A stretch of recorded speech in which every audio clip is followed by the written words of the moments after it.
Embedded software development is increasingly complex.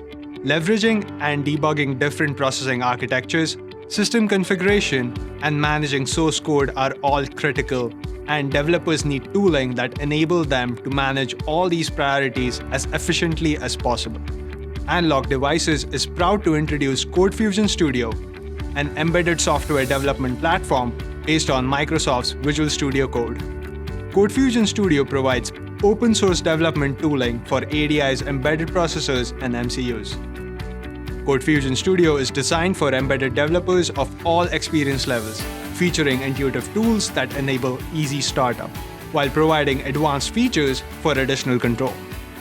Key features include a new project wizard for quickly creating projects, as well as example applications to jumpstart development, toolchain support for building applications for ADI's growing portfolio of processors and microcontrollers.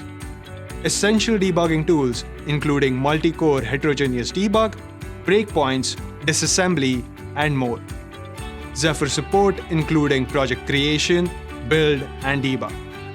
Integrated pin and clock config tools for graphically assigning pin signals and performing clock configurations.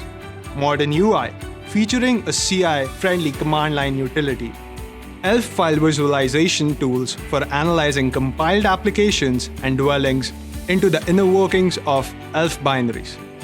Open source development tools, and more. With a roadmap of new features, CodeFusion Studio will continue to streamline embedded development and give engineers greater control in solving difficult design challenges. For more information and to try CodeFusion Studio today, please visit analog.com/CodeFusion Studio.